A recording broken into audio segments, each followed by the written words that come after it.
सब खैरियत से होंगे। हमने बेसिकली जो सीरीज स्टार्ट की हुई है एनाटॉमी के लेक्चर्स की, तो स्ट्रक्चर ऑफ अ सेल को हम डिस्कस कर रहे थे। नेक्स्ट जो है वो हम आज के लेक्चर में जो है वो देखेंगे structure of a cell anatomy का टॉपिक। सेल मेम्ब्रेन को हमने पार्ट 1 में डिस्कस कर लिया था और नेक्स्ट जो चीजें हैं, जो ऑर्गेनेलिज हैं, उनको हम इस लेक्चर में ओवरव्यू करते हैं, देखते हैं। स्ट्रक्चर ऑफ न्यूक्लियस, आज जो है वो हम क्या पढ़ेंगे, न्यूक्लियस का स्ट्रक्चर जो है वो कैसा होता है। तो न्यूक्लियस जो है वो बेसिकली क्या होता है, न्यूक्लियस जो है वो एक स्फेरिकल शेप्ड ऑर्गेनेली है जो कि यूकेरियोटिक सेल के अंदर जो है वो प्रेजेंट होता है। न्यूक्लियस जो है वो कहते हैं कि यूकेरियोटिक सेल का एक कंट्रोल सेंटर है, यानी जो सारी एक्टिविटीज को क्या कर रहा है, कंट्रोल कर रहा है। तो न्यूक्लियस क्या है, एक कंट्रोल सेंटर है यूकेरियोटिक सेल का। अगर हम बात करें कि स्ट्रक्चर जो है न्यूक्लियस का किस तरह का होता है, तो स्ट्रक्चर ऑफ न्यूक्लियस के अंदर कौन कौन सी चीजें इंक्लूड होती हैं। न्यूक्लियर मेम्ब्रेन होती है, उसके बाद क्रोमोसोम्स होते हैं, ठीक है, न्यूक्लियर प्लाज्म होता है, इसके अलावा न्यूक्लियोलस होता है। एक दफा आपको मैं दिखा देती हूँ न्यूक्लियर मेम्ब्रेन जो है वो बेसिकली क्या है। न्यूक्लियर मेम्ब्रेन, जिस तरह हमने प्लाज्मा मेम्ब्रेन के बारे में पढ़ा था कि न्यूक्लियर मेम्ब्रेन क्या होती है, एक डबल लेयर होती है जिसने सेल के न्यूक्लियस को क्या किया होता है, इनक्लोज किया होता है। और न्यूक्लियस के अंदर आपको पता है कि क्रोमोसोम्स जो होते हैं वो प्रेजेंट होते हैं। तो न्यूक्लियर मेम्ब्रेन एक डबल लेयर है जो कि प्रोटेक्शन कर रही है, जो कि इनक्लोज कर रही है न्यूक्लियस को, सेल के न्यूक्लियस को इनक्लोज कर रही है। ये देखिए, ये न्यूक्लियर मेम्ब्रेन है, यहाँ पे क्लियरली जो है वो विजिबल है, ठीक है, ये न्यूक्लियर मेम्ब्रेन है। ये इसके अंदर कुछ पोर्स आपको दिखाई दे रहे होंगे, न्यूक्लियर पोर्स, ठीक है। सेल मेम्ब्रेन के से न्यूक्लियर मेम्ब्रेन डिफरेंट होती है क्योंकि इसके अंदर कुछ पोर्स भी होते हैं, ठीक है। ये न्यूक्लियोलस है आपका, ग्रेन्यूल्स है यहाँ पे, और इसके बाद क्रोमैटिन है, इसके अंदर फिब्रिल्स भी हैं, ठीक है। बेसिकली आपने न्यूक्लियर मेम्ब्रेन को देखना है, ये ऊपर वाले जो है कवरेज, ये न्यूक्लियर मेम्ब्रेन है। अच्छा जी, जो प्रोकैरियोटिक और यूकैरियोटिक सेल का डिफरेंस होता है वो बेसिकली इसी न्यूक्लियस की वजह से होता है, ठीक है। यानी जो प्रोकैरियोटिक सेल होते हैं उनके अंदर एक ऑर्गेनाइज्ड न्यूक्लियस नहीं होता, होता है लेकिन यह है कि ऑर्गेनाइज नहीं होता, ठीक है। न्यूक्लियस होता है लेकिन यह है कि ऑर्गेनाइज नहीं होता। और जो यूकेरियोटिक सेल होते हैं उनके अंदर प्रॉपर मेम्ब्रेन से कवर हुआ हुआ एक न्यूक्लियस जो है वो प्रेजेंट होता है। तो प्रोकैरियोटिक सेल में और यूकेरियोटिक सेल का जो डिफरेंस है वो न्यूक्लियस की वजह से है। प्रोकैरियोट्स में जो है वो मेम्ब्रेन बाउंडेड ऑर्गेनाइज्ड न्यूक्लियस जो है वो नहीं होता, जबकि यूकेरियोटिक सेल में जो है वो एक मेम्ब्रेन बाउंडेड न्यूक्लियाई प्रेजेंट होता है। अच्छा जी, क्रोमोसोम्स की अगर हम बात करें तो क्रोमोसोम क्या होते हैं, एक थ्रेड लाइक स्ट्रक्चर्स होता है, ठीक है, जो कि एनिमल्स और प्लांट सेल्स के न्यूक्लियस के अंदर प्रेजेंट होते हैं। अब क्रोमोसोम की कंपोजिशन अगर हम देख लें, क्योंकि इस टॉपिक में हमने बेसिकली स्ट्रक्चर को डिस्कस करना है, एनाटॉमी को हम डिस्कस कर रहे हैं, तो इसकी कंपोजिशन को देख लेते हैं। क्रोमोसोम किस चीज से मिलके बने होते हैं, प्रोटीन से और डीएनए से मिलके जो है वो क्रोमोसोम बने होते हैं, ठीक है। अब काफी ज्यादा स्टूडेंट्स होते हैं, उनको थोड़ी सी है क्रोमोसोम्स, क्रोमैटिन, इनकी कंपोजिशन में। तो आपने ये चीज याद रखनी है कि जो न्यूक्लियस है ना वो किससे मिलके बना हुआ है, क्रोमोसोम से मिलके बना है, ठीक है। अब जो क्रोमोसोम्स हैं वो किस मटेरियल से मिलके बने हुए हैं, क्रोमैटिन से मिलके बने हैं, ठीक है। और जो क्रोमैटिन है वो उसके अंदर क्या मटेरियल प्रेजेंट है, उसके अंदर डीएनए और प्रोटीन प्रेजेंट है। न्यूक्लियस जो है वो क्रोमोसोम से मिलके बना है। क्रोमोसोम जिस मटेरियल से मिलके बना है उसको हम क्रोमैटिन कहते हैं, और क्रोमैटिन के अंदर जो है वो डीएनए और प्रोटीन्स प्रेजेंट है। अब कुछ कंफ्यूजन होती है इस बारे में कि क्रोमोसोम्स, क्रोमैटिन और क्रोमाटिड्स, ये तीनों टर्म्स जो है ना वो स्टूडेंट्स को बहुत कंफ्यूजन जो है ना वो क्रिएट करती हैं उनके अंदर, ठीक है। और वो काफी कंफ्यूज होते हैं, तो हम डिस्कस कर लेते हैं कि क्रोमोसोम क्या है, क्रोमैटिन क्या है और क्रोमाटिड्स क्या है बेसिकली, ठीक है। ये डायग्राम जो है आपको क्लियरली जो है वो डिपिक्ट करती है कि क्रोमोसोम, क्रोमैटिन और क्रोमाटिड्स का डिफरेंस देखें। मैं आपको समझाती हूँ, यहाँ पे है न्यूक्लियस, ठीक है। न्यूक्लियस किस चीज से मिलके बना है, क्रोमोसोम से मिलके बना है। ये एक क्रोमोसोम है, इसके अंदर दो आपको स्ट्रैंड्स नजर आ रहे होंगे, ठीक है। ये सिस्टर क्रोमाटिड्स हैं, ये एक क्रोमाटिड है, ये एक क्रोमाटिड है, इसको मिला के हम कहते हैं ये क्या है, ये एक क्रोमोसोम है, ठीक है। न्यूक्लियस हमने बात की थी, क्रोमोसोम से मिलके बना होता है, ठीक है। और क्रोमोसोम के सिंगल स्ट्रैंड को हम क्या कहते हैं, क्रोमाटिड, सिस्टर क्रोमाटिड्स भी हम अक्सर कहते हैं इनको, ठीक है। ये क्रोमोसोम है, इसके दो स्ट्रैंड्स हैं, उनको हम क्रोमाटिड्स कहते हैं। अब अगर हम इसको खोल के देखें कि क्रोमाटिड्स या क्रोमोसोम्स के किस मटेरियल से बना है, तो वो हमें नजर आएगा कि वो क्रोमैटिन से मिलके बना हुआ है। ठीक है, ये जो क्रोमोसोम है ये किस चीज से मिलके बना हुआ है, ये क्रोमैटिन से मिलके बना हुआ है। और क्रोमैटिन को अगर हम फर्दर एक्सप्लोर करते हैं, देखते हैं, तो वो इस तरह से स्ट्रैंड है डीएनए का। ठीक है, उसके ऊपर इस तरह से रैप हुई होती है हिस्टोन प्रोटीन्स। तो क्रोमैटिन मटेरियल जो है वो डीएनए से मिलके बना है और उसके ऊपर हिस्टोन प्रोटीन जो है वो रैप अप हुई होती हैं। अब आपको ये कॉन्सेप्ट जो है वो होप सो क्लियर हो गया होगा कि क्रोमोसोम्स क्या होते हैं, क्रोमैटिड्स क्या होते हैं, और क्रोमैटिन मटेरियल जो है वो क्या होता है। ठीक है, और नेक्स्ट क्रोमैटिन मटेरियल किस चीज से बना होता है, डीएनए और हिस्टोन प्रोटीन से। तो ये चीज जो है वो आपने एक दफा क्लियर कर लेनी है और इसको बार बार जो है वो कंफ्यूज नहीं करना। ठीक है जी, क्रोमैटिन क्रोमैटिन हमने पढ़ लिया कि वो एक जेल लाइक सब्सटेंस होता है। क्रोमैटिन मटेरियल हमने पढ़ लिया ना कि डीएनए और प्रोटीन है। ठीक है, जिस तरह से हमने पीछे जो है वो पढ़ा है कि क्रोमैटिन मटेरियल जो है वो किससे मिलके बनाता है, डीएनए से, और उसके इर्द गिर्द जो है वो हिस्टोन प्रोटीन्स होती हैं। ठीक है, अब ये क्रोमैटिन मटेरियल बेसिकली एक जेल लाइक सब्सटेंस के अंदर जो है ना वो प्रेजेंट होता है। ठीक है, क्रोमैटिन मटेरियल जो है ना वो एक जेल लाइक सब्सटेंस में रखा गया है, उसको हम कहते हैं न्यूक्लियोप्लाज्म। यानी न्यूक्लियोप्लाज्म जो है वो एक मटेरियल है, एक सब्सटेंस है जिसके अंदर क्रोमैटिन जो है वो सेव करके रखा गया है। ठीक है, अब न्यूक्लियर इनवेलप की बात कर लेते हैं। तो इनवेलप से आपके जहन में क्या चीज आती है, एक ऐसी चीज जिसको हम कोई प्रोटेक्शन के लिए जो है ना किसी चीज को उसके अंदर डाल देते हैं। ठीक है, तो न्यूक्लियस जो है वो एक बहुत बड़ा ऑर्गेनेली है। ठीक है, तो इसको जो है उसकी प्रोटेक्शन के लिए इसके इर्द गिर्द जो है वो इन्वेलप डाल दिया गया है, इसको हम कहते हैं न्यूक्लियर इन्वेलप। ठीक है, ये एक बेसिकली क्या होता है, मेम्ब्रेन ही होती है जो कि प्लाज्मा मेम्ब्रेन जैसी होती है, लेकिन क्या डिफरेंस हमने पहले पढ़ा था कि इसके अंदर पोर्स होते हैं। पोर्स होते हैं ताकि उसके अंदर से सब्सटेंस जो है वो बाहर और अंदर आ सके। ये देखिए, ये आपको न्यूक्लियर इन्वेलप नजर आ रहा है, ये न्यूक्लियर इनवेलप है। ठीक है, इसको उन्होंने बेसिकली कट करके दिखाया हुआ है, ये न्यूक्लियर इनवेलप है इसका। और न्यूक्लियर इनवेलप के अंदर जो है ये छोटे छोटे पोर्स आपको नजर आ रहे हैं। यहाँ से क्या होता है, सब्सटेंसेस अंदर जाते हैं और सब्सटेंसेस बाहर आते हैं। अब यहाँ पे एक और चीज जो स्टूडेंट्स को कंफ्यूज करती है, स्टूडेंट्स कहते हैं कि न्यूक्लियर इनवेलप अगर ये है तो न्यूक्लियर मेम्ब्रेन क्या है। ठीक है, तो आपको मैं बताती चलूं कि जो न्यूक्लियर इनवेलप है ना बेसिकली वही दो मेम्ब्रेन से मिलके बनाता है। ये देखिए, ये जो है इसकी आउटर मेम्ब्रेन है। ठीक है, और ये इसकी इनर मेम्ब्रेन है।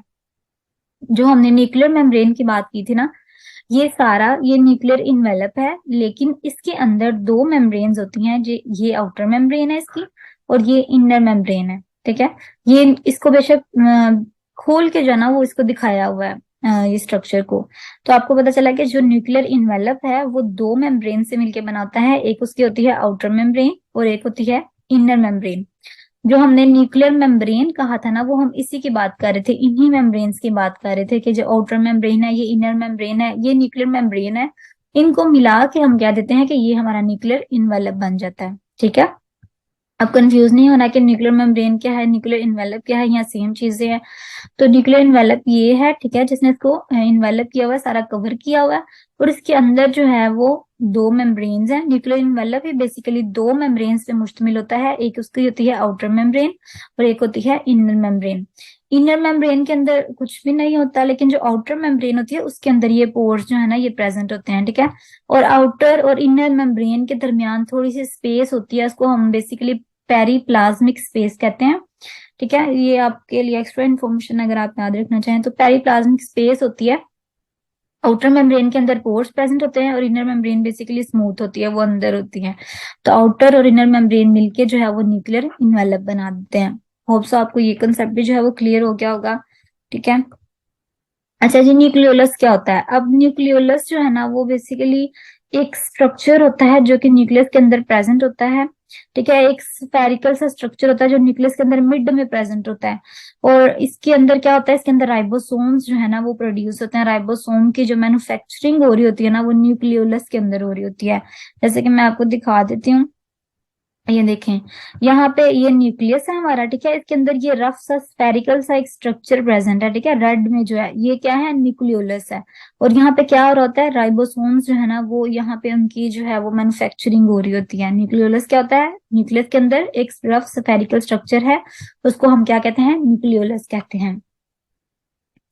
अच्छा जी, उसके बाद जो है वो हम डिस्कस करेंगे माइटोकॉन्ड्रिया क्या होते हैं। ठीक है, माइटोकॉन्ड्रिया जो है वो वर्ड टर्म जो है वो सबसे पहले डिराइव की थी या कॉइन की थी, कॉरल बेंडा था उसने माइटोकॉन्ड्रिया की टर्म डिराइव की थी।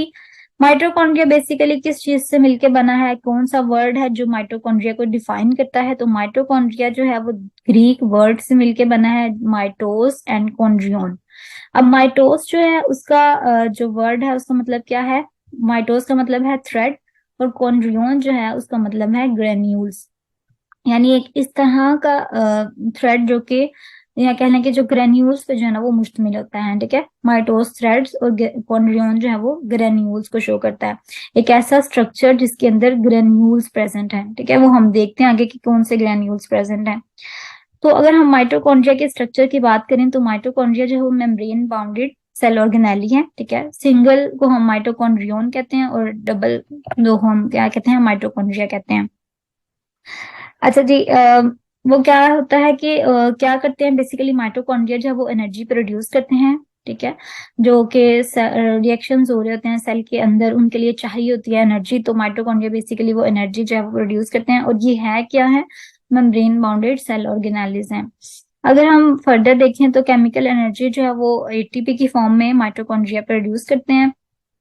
माइटोकॉन्ड्रिया के स्ट्रक्चर की थोड़ी सी बात कर लेते हैं जो आपके लिए इंपॉर्टेंट है, कि माइटोकॉन्ड्रिया जो है वो दो मेम्ब्रेन से जो है वो सराउंडेड होता है, ठीक है। एक इसकी इनर मेम्ब्रेन होती है, एक इसकी आउटर मेम्ब्रेन होती है, ठीक है। जो ये देखिए यहाँ पे एक इसकी इनर मेम्ब्रेन है, एक इसकी आउटर मेम्ब्रेन है। अब जो इनर मेम्ब्रेन है उसके अंदर इन फोल्डिंग्स होती हैं थोड़ी सी, ठीक है। ये देखिए यहाँ पे आपको शो हो रहा है, ये इसकी इनर मेम्ब्रेन है और ये इसकी जो है वो आउटर मेम्ब्रेन है। आउटर मेम्ब्रेन आपको कैसी लग रही है? स्मूथ है, ठीक है। जो इनर मेम्ब्रेन है उसके अंदर क्या है? फोल्डिंग्स हैं। ये जो फोल्डिंग्स हैं इनको हम क्या कहते हैं? क्रिस्टा कहते हैं बेसिकली, ठीक है। जो फोल्डिंग्स हैं उनको हम क्रिस्टा कहते हैं, और जो बाहरी वाली मेम्ब्रेन है वो क्या होती है? स्मूथ होती है। इतना आपको समझ लग गया? उसके बाद क्या है कि जो मैट्रिक्स होता है वो इसका अंदर वाला सब्सटेंस होता है, ठीक है। इसको हम मैट्रिक्स कहते हैं, और मैट्रिक्स के अंदर क्या होता है? एंजाइम्स होते हैं जो कि क्या करते हैं? एरोबिक रेस्पिरेशन करते हैं। ये जो अंदर वाला फ्लूइड लाइक यहाँ पे मटेरियल है, ठीक है, ये जो क्रिस्टा हमने बात की इनर मेम्ब्रेन है, वो बेसिकली इनक्लोज करती है किसको? मैट्रिक्स को। और मैट्रिक्स के अंदर यहाँ पे क्या होते हैं? इंजाइम्स होते हैं जो कि क्या कर रहे होते हैं? एरोबिक रेस्पिरेशन कर रहे होते हैं। एटीपी की जनरेशन जो है ना वो उसमें हेल्प आउट करते हैं। यहाँ पे डीएनए भी प्रेजेंट है, माइटोकॉन्ड्रिया का अपना डीएनए भी होता है, ठीक है। और राइबोसोम्स भी जो है वो प्रेजेंट है। तो आपने इसका स्ट्रक्चर जो है वो अच्छे से देख लेना है, इसको ड्रा करने की कोशिश करनी है, चाहे सिंपल ही ड्रा करें, लेकिन यह है कि इसको बार बार आपने ड्रा करना है। हर ऑर्गेनेली का स्ट्रक्चर जो है वो आपको अच्छे से जो है वो आना चाहिए। जब भी एग्जाम में क्वेश्चन आता है आपने उसकी डिफाइन जो भी आप लिख रहे हैं साथ कोशिश करेंगे एक छोटी सी डायग्राम जो है उससे थोड़ा सा इसको इलेबोरेट कर दें। अच्छा जी, आपको पता है कि माइटोकॉन्ड्रिया को हम power house of the cell कहते हैं, ठीक है। आपको एमसीक्यूज आ सकता है कि power house of the cell जो है वो हम किसको कहते हैं? तो आपने फौरन से टिक करना है, किसको कहते हैं? माइटोकॉन्ड्रिया को कहते हैं। और क्यों कहते हैं? क्योंकि ये क्या करता है बेसिकली? ये एनर्जी एक्सट्रैक्ट करता है, ठीक है। यानी फूड से जो है वो एनर्जी लेता है, सेलुलर रेस्पिरेशन का प्रोसेस होता है, और उससे क्या होती है? एटीपी जनरेट होती है। जैसे कि हमने पहले भी पढ़ा कि इसके अंदर इंजाइम्स होते हैं, इसके मैट्रिक्स के अंदर कुछ इस तरह के इंजाइम्स होते हैं जो क्या करते हैं? फूड से एनर्जी एक्सट्रैक्ट कर लेते हैं, और सेलुलर एस्पायरेशन के थ्रू जो है वो उसको एटीपी के अंदर कन्वर्ट कर देते हैं। अब माइटोकॉन्ड्रिया के पास अपना भी एक डीएनए, अपना क्रोमोसोम है, ये हमने पहले पढ़ा कि उसके अंदर डीएनए जो है ना वो प्रेजेंट है। तो अगर माइटोकॉन्ड्रिया के पास अपना डीएनए है तो इसका मतलब क्या है कि ये अपनी प्रोटीन्स, अगर उसके पास अपना राइबोसोम भी है, पीछे हमने डायग्राम में देखा था ना कि उसके पास डीएनए भी है और राइबोसोम भी है, तो अगर उसके पास डीएनए भी है, राइबोसोम भी है, तो इसका मतलब क्या है कि एक तो वो अपनी प्रोटीन भी खुद तैयार कर सकता है, और दूसरे नंबर पे वो रेप्लिकेट भी खुद कर सकता है, ठीक है। अब रेप्लिकेशन भी हो सकती है उसकी, और प्रोटीन की जनरेशन, प्रोटीन की मैन्युफैक्चरिंग भी जो है वो माइटोकॉन्ड्रिया खुद ब खुद कर सकता है, क्योंकि इसके पास अपना डीएनए, अपना राइबोसोम प्रेजेंट है, ठीक है। और एक इंटरेस्टिंग इंफॉर्मेशन है कि जो ज्यादा एक्टिव सेल टाइप्स होते हैं ना उनके अंदर ज्यादा माइटोकॉन्ड्रिया होते हैं, जिस तरह के लीवर है, मसल्स हैं, स्पर्मेटोजोआ है, इनके अंदर जो है ना वो ज्यादा अमाउंट में माइटोकॉन्ड्रिया जो है वो प्रेजेंट होते हैं, ठीक है जी। नेक्स्ट जो है वो हम पढ़ेंगे कि राइबोसोम्स जो है वो क्या होते हैं। ठीक है। राइबोसोम बेसिकली जो वर्ड है वो डिराइव किया गया है राइबो और सोमा से। ठीक है। राइबो का मतलब होता है राइबो न्यूक्लियोप्रोटीन्स जो हैं उनके बारे में, और जो सोमा है उसका मतलब होता है बॉडी। एक ऐसी बॉडी जिसके अंदर राइबो न्यूक्लियोप्रोटीन्स जो हैं वो प्रेजेंट है उनको हम कहते हैं राइबोसोम्स। तो राइबोसोम की डेफिनेशन हम देख लेते हैं। राइबोसोम क्या है? बेसिकली इंटरसेलुलर स्ट्रक्चर है, सेल के अंदर प्रेजेंट होता है, जो कि किससे मिलके बनाता है? आरएनए और प्रोटीन से मिलके बना होता है। और ये स्पेसिफिक साइट है सेल के अंदर जहां पे प्रोटीन जो है वो तैयार हो रही होती है सेल के अंदर। ठीक है। आरएनए प्रोटीन से मिलके बना है और प्रोटीन सिंथेसिस जो है वो इसके अंदर होती है। अच्छा जी, इसको हम राइबोन्यूक्लियोप्रोटीन भी कहते हैं क्योंकि इसके नाम के अंदर राइबो का मतलब ही राइबोन्यूक्लियोप्रोटीन है, तो इस वजह से हम इसको राइबोन्यूक्लियोप्रोटीन भी कहते हैं। मेन बात इसके स्ट्रक्चर के बारे में ये है कि इसके अंदर जो है वो दो सब यूनिट्स होते हैं। ठीक है। एक स्मॉलर सब यूनिट होता है, एक लार्जर सब यूनिट होता है। अब आपके लिए जो इम्पोर्टेंट चीज है वो ये है कि आपने ये देखना है कि प्रोकैरियोटिक राइबोसोम और यूकैरियोटिक राइबोसोम कैसे जो है वो एक दूसरे से डिफरेंट है। ठीक है। प्रोकैरियोट्स के अंदर भी राइबोसोम है, यूकैरियोट्स के अंदर भी राइबोसोम है, तो हम कैसे आइडेंटिफाई करेंगे कि ये दोनों आपस में किस तरह से डिफरेंट है? तो जो प्रोकैरियोट का राइबोसोम होता है वो 70s का होता है। इसका साइज कह लें आप, या इसको जो है वो हम स्वेडबर्ग यूनिट जो होता है इसमें हम मेजर करते हैं बेसिकली। तो इसका जो साइज है आप कह लेंगे 70s होता है, और जो यूकैरियोटिक राइबोसोम्स है उनका साइज जो है वो 80s होता है। इनके अंदर ज्यादा प्रोटीन होती है, ज्यादा आरएनए होता है। अब जो राइबोसोम है, कुछ लोग ये एस एस में बहुत कंफ्यूज होते हैं, यानी 70s है, 80s है, तो ये एस जो है वो बेसिकली क्या है? तो ये एक यूनिट होता है जिसमें हम राइबोसोम को मेजर करते हैं, इसको हम कहते हैं स्वेडबर्ग यूनिट। ठीक है। और स्वेडबर्ग यूनिट बेसिकली क्या बताता है कि एक मॉलिक्यूल जो है वो एक सोल्यूशन के अंदर कितनी देर तक सेडिमेंट करता है। अब सेडिमेंट क्या होता है? सेडिमेंटेशन रेट बेसिकली क्या होता है कि टाइम कितना लेता है एक पार्टिकल अपने साइज अपनी शेप के हिसाब से, कि वो सॉल्यूशन के नीचे जो है ना वो कितनी देर तक बैठ जाता है, उसको हम कहते हैं सेडिमेंटेशन रेट। तो अगर सेडिमेंटेशन रेट के अकॉर्डिंग देखा जाए तो कितना टाइम जो है वो राइबोसोम लेते हैं, प्रोकैरियोटिक राइबोसोम कितना टाइम लेता है सोल्यूशन के नीचे बैठने तक, और यूकैरियोटिक राइबोसोम कितना टाइम लेता है सोल्यूशन के नीचे बैठने तक। ठीक है। उसके अकॉर्डिंग जो है वो स्वेडबर्ग यूनिट बनाया गया है और उसके अकॉर्डिंग इनको मेजर किया गया है। तो अब आपको पता चल गया कि जो यूकैरियोटिक राइबोसोम है वो 80s, ये एस क्या है? स्वेडबर्ग यूनिट है। कितना टाइम यूकैरियोटिक राइबोसोम लेता है सोल्यूशन के नीचे जो है वो बैठने तक, और प्रोकैरियोटिक राइबोसोम कितना टाइम लेता है? वो 70s है। ठीक है। और यूकैरियोटिक का 80s है। ठीक है जी। उसके बाद जो है ये एक इम्पोर्टेंट एमसीक्यू है यूएचएस में आपको आ सकता है कि अगर राइबोसोम जो है वो मैसेंजर आरएनए के साथ इस तरह से एक स्ट्रक्चर बना दें, ये जो येलो और स्काई ब्लू और ये जो पैरेट कलर है ये आपके राइबोसोम है। ठीक है। राइबोसोम है, और ये जो थ्रेड लाइक स्ट्रक्चर है ये मैसेंजर आरएनए है। अक्सर क्या होता है कि राइबोसोम मैसेंजर आरएनए के साथ इस तरह कनेक्ट हो जाते हैं। तो अगर सेवरल राइबोसोम जो है वो सिंगल मैसेंजर आरएनए के साथ कनेक्ट हो जाएं तो उस स्ट्रक्चर को हम क्या कहते हैं? उसको हम कहते हैं पॉलीसोम। ठीक है। क्योंकि हमने पढ़ा है ना कि राइबोसोम प्रोटीन सिंथेसिस करते हैं, तो उन्होंने प्रोटीन सिंथेसिस करनी होती है, उसके लिए अक्सर वो क्या करते हैं, किस तरह राइबोसोम हैं, तो उनको हम क्या कहते हैं? पॉलीसोम। आज के लिए जो है वो इतना ही है।